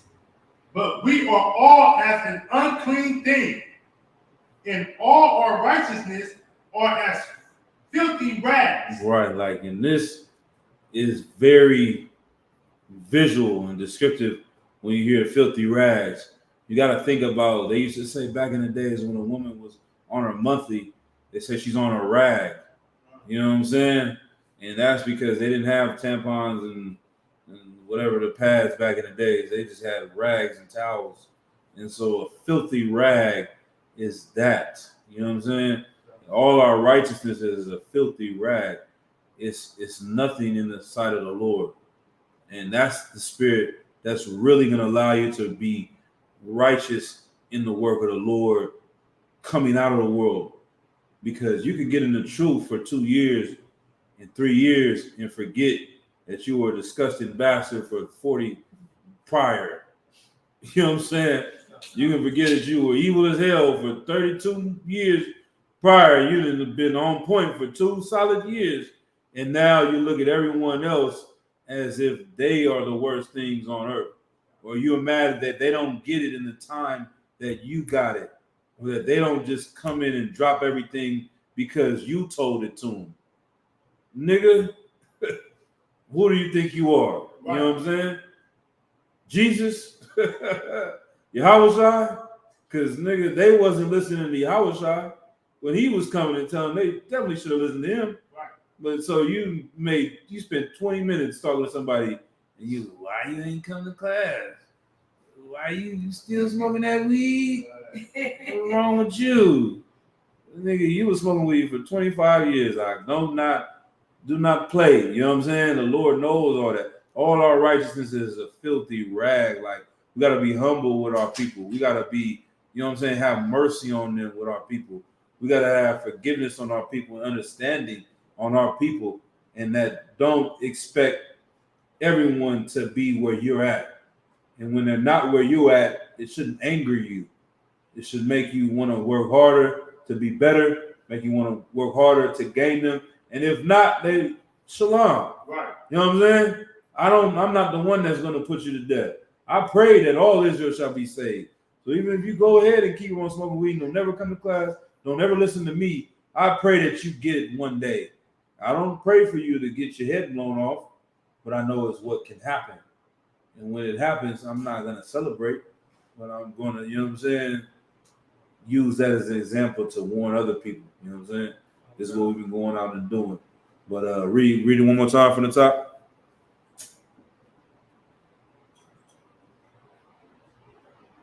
64 and 6. Come. The book of Isaiah, chapter 64, verse 6. But we are all as an unclean thing. Oh, only you niggas in the world. But we are all as an unclean thing. You didn't stop smoking weed because I told you to stop smoking weed. But we are all as an unclean thing. I told you about celebrating Christmas last year, Mom. Why you do it again this year? But we are all as an unclean thing. Keep going. And all our righteousness are as filthy rags. Right. Everything we've done is we still can deserve death. Like you hear about General Muhammad, who's taught scripture breakdown every week for 25 years straight. Counsel people any time of the hour of the day. I've seen it. 3 o'clock in the morning, you call, he gonna pick up. 4 in the morning, 5 in the morning. It's nonstop. Like, and that a man like him say, if I'm on an airplane and the airplane crash, I don't think in my mind like, Lord, why are you doing this? Like, nigga, I deserve to die. You know what I'm saying? Like, I deserve death. If maybe the Lord wants to take out somebody on here, and if I gotta go with him, so be it. I don't feel or have the mind state that I've done enough to where the Lord doesn't owe me punishment for what I've done. Now, we don't use that, obviously. Let me just make it be clear. You don't want to walk around with a guilty conscience if you've repented and changed. It's a thin line between being humble and knowing where you come from and how you deal with other people, but also you don't want to be like, oh man, I know I told that girl to get an abortion in 98 and I just can't never get over it. You know what I'm saying? Like, and it just is plaguing me and it makes me feel guilty. You repented, you changed, you don't do it no more. You've been forgiven. The Lord has forgiven you. But it's the reason of this precept is to keep you humble in knowing that if the Lord wants to put you to death at any moment, any time, for whatever reason, it shouldn't feel better than the people that are in the world still. And it was the way that I'll say it like this. We are not better than our people in the world. We know better than them. That's the spirit you want to be in, Akwati. You're not better than them. You know better than them. And that's pretty much it. But ain't nobody giving my time check at 9:25. Here we are at 9:40. But we'll go ahead and just close at that. For time's sake, I got this little. I'm just gonna split everybody in the room. All right. Unless there's any other comments or questions before we go. Go ahead. I read. She said like T.B. Williams. Hmm. You was bringing up how brothers want to tell you how to operate after 25 years of doing something. Right. So she said like Explain a little bit. So, unfortunately, my cousins were going to save Tookie Williams. They went to one of his rallies before he passed away. Right. Fortunately, both my cousins got shot. Damn. One died. One of them survived. Looked through his head, which is unfortunate. But so Tookie Williams, apparently, he was like the head leaders of the Bloods, right? Crips. Oh, Crips. Yeah. Head leaders of the Crips. Mm-hmm.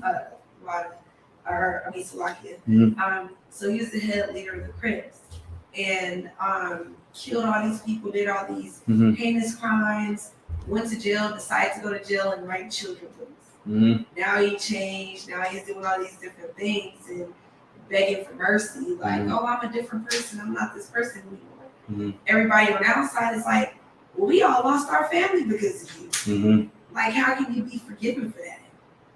It's like a lot of people think because they changed a different leaf, the past is supposed to be forgiven. And it doesn't always work out that way. So we're gonna start the whole class over. Based on that, no, Tookie should have been forgiven. You know what I'm saying? He shouldn't have been put to death. The people that put him to death are murderers. Right. The people that killed Tookie Williams are rapists. Right. The white man is the devil the Bible speaks of. That's right. They should have not touched a hair on that brother's head. He came up underneath oppression and 400 years of slavery, and that's the reason why he became the animal he was and killed all those people. We will never get out of this situation if we don't learn how to charge our oppressors for the things that were done. Now, the Lord did give that judgment, or however, he is dead. We'll leave that to be that, but we should never say he should die because he did something wrong. Because once we start doing that, we should all be dead. We're going to go back and we all be throwing stones at each other. Christ died for Tookie Williams. Christ died for the gangbangers. Christ gave up his life and got on that cross for niggas exactly like Tookie Williams. That's what John 3:16 was about. God so loved the world that whosoever believeth in him should have everlasting life. Now, did Tookie come into the truth? Lie. Did Tookie become an Israelite, you know what I'm saying, and start following the laws? Lie. We don't know that. But we can't say we should not fight for the brother's life because he's done something wrong. Him trying to do something right was right. It's in the right spirit. I remember Commander General Yohana said a few years ago, Cardi B, it was something in the news. And Cardi B was like, yeah, I'm not going to do this. I'm not going to do that. She was standing up for something that was right, whether it was George Floyd or something that was going on at the time. And he was like, I know she's in the world. I know she makes songs that is wrong, but the Lord put the spirit on her to say something that was right at that moment. Kanye West got a white woman right now. He got Susie and Becky right now. He's doing some weird things right now as we speak. But when he said that the children of Israel were black, the Lord put the spirit on him to say that in essence, in a way. And we gotta learn how to navigate and not, put the oppressors as a way out. Kind of the same thing we were saying earlier with the John Morant. Like, the people that killed him are disgusting people. And not only it's not only like they're sinners, they're devils. You know what I'm saying? It wasn't like a bunch of Israelites just got together and voted to put him to death. Like, damn, yeah, Tookie killed my cousin, and Tookie killed my daughter, and we're going to come together, all the Bloods and the Crips, we're going to exact justice on Tookie and kill him ourselves. No, it's the California government, which is killing Mexicans at the border, which is putting drugs into our community, which is, you know what I'm saying, promoting homosexuality. The California state government does not have the right to take no one's life. The American government does not have the right or position to take nigga's life on planet Earth. I don't care what the nigga did. They don't have the right to do that. You know what I'm saying? But if it's the Lord see fit, then that's what it is. Well, go ahead, sis. Not, you know what I mean? Slocky, sir. If I may, I didn't mean that he deserved what he received. Right. I wasn't agreeing with that. Right. What I was saying is the world said that he was guilty Right. for killing all these people. Right. And pretty much that's what they gave him. They were like, well, you killed all these people and this is what you get because of your past. And all I was saying is some people can't see it the way that we look at it. Some people look at it as your past is your past and this is what you reap, what you sow. Right. And a lot of oppressors feel that way. Right. Which is not necessarily right. Damn right. Give her a hand for that. Damn right. Go ahead. It's like if I misunderstood, but yeah. If I may, sir, to comment on two responses to that, right? Mm-hmm. So those same oppressors won't say that they were the ones who was up to be on the hanging block. That's right. For the oppression that they aggressed and ancestors did. Right. Even what they do to black people today. Exactly. Right? And Yeah, then right. also, the home of the truth is so powerful because my real cousins, what happened to them happened here in Richmond. Damn. Here we are, about 15 years later in Richmond, setting up the school, bringing the truth to Richmond. Damn right. Sorry for the family that lost their lives. Did they lose their lives having something to do with the Tookie situation, or it just happened that they agreed to fight for him and then they ended up losing their life later on, or after or before he died? I'm just trying to see the. If I may, Go ahead. if I may, sir. Go ahead. So what happened was, I don't know if you remember Mm-hmm. very much vividly. You know, Right. it was a rally. Before Right. Tuki got killed, I think around 05, 06, somewhere around there. Right. They had a rally because there was already Snoop Dogg and all the niggas showed up. did. Right. Yeah. So they had a rally here in Richmond. Right. So these brothers came from Oakland, California to the rally here in Richmond Right. to represent for Tuki. Okay. On their way here, they got ambushed. Damn. Right. So it was Okay, more so like okay. a setup almost, seeming like that, but you know, Right. Richmond was late around that time. Yeah. I already know. So yeah, that's what happened. Oh, okay. I see. So now, okay, I got a better understanding of what was going on. So what now, from your point, if I, if I misunderstood what was going on, so lock it. What? That is what your point was saying is that. Are you saying they shouldn't have come to that rally, or? Yeah. Was it just a random thing? Or was it people that knew them? What do people think? What is the word on the street that it was just a coincidence, random occurrence, or it was something that was set up, like you saying? And so they were doing things in the streets. Or what was the, what was To be honest with you, sir, it was a little mix of everything. I'm not really sure to this day exactly what the cost was, but I know my cousins, they were out there to fight a purpose because they knew this man didn't deserve to die. Right. So they pretty much sacrificed their lives to try to help this man. Right. And the oppressors on the other end, they're not looking at it from that angle. They're looking at it from, oh, this man is a monster. He killed this person, he killed that person. But then, Salakia, they had this LGBTQ, I'm not sure the term, person coming to a Christian school recently and kill all these people. Mass killing. Right. But what's going on with that? Right. But, everything speaks for itself. Then you got the 5 or 6 black officers that killed that brother? That killed that brother. Right. And did they get charges? I think they did get charges now, yeah. So They did, yeah, because they were black. If they was Edomites, they probably wouldn't have got charges, Exactly. especially not that quick. So, okay, all of that, if I may, all of that, I would just say on this situation, the brothers, that if they were, whatever they were doing in the world, led them to get in this situation, had some type of conscience to fight for someone else that needed mercy, and they ended up not getting mercy. You know what I'm saying? And that's just a sad situation in itself, all the way around. You know what I mean? And that's why it's important what Uriah saying, like us being here, is hopefully we can get to the people before they go down this path, and we can help the ones that are lost and do it in the right way.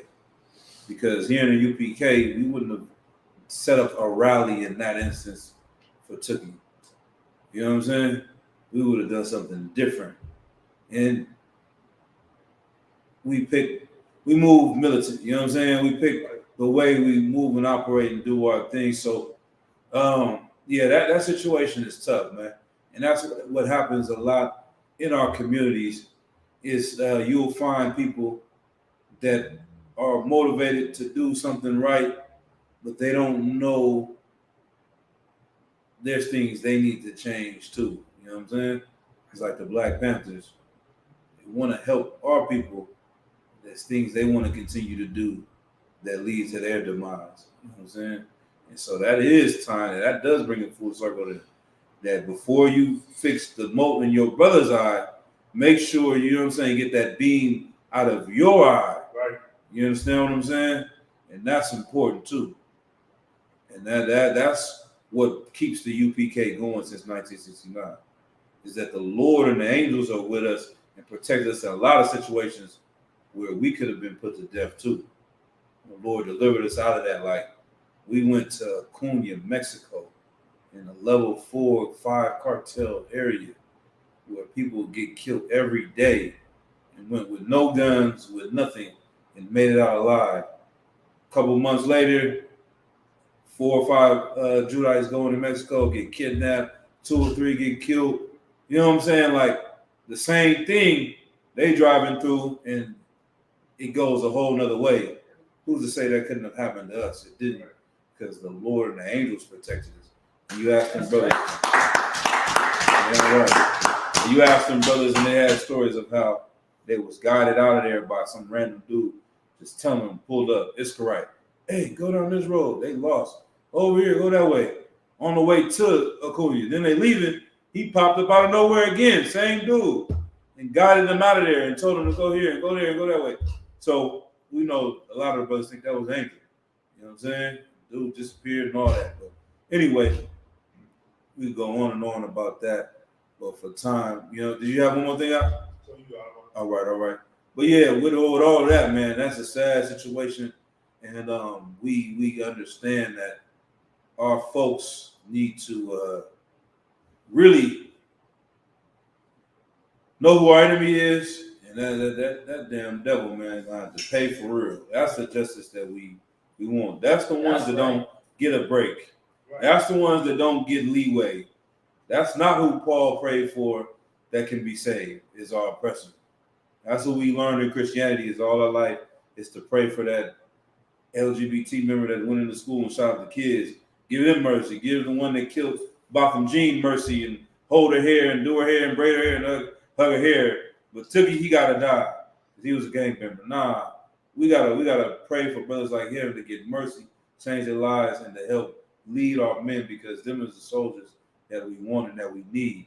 And the ones that's on the mission to go help him be a testimony for us to learn to have the courage to keep going, to do what's right, even if we lose our lives, and also to have the protection on our side doing this work because we're righteous. You know what I'm saying? That's right. So that's what I'll say on that.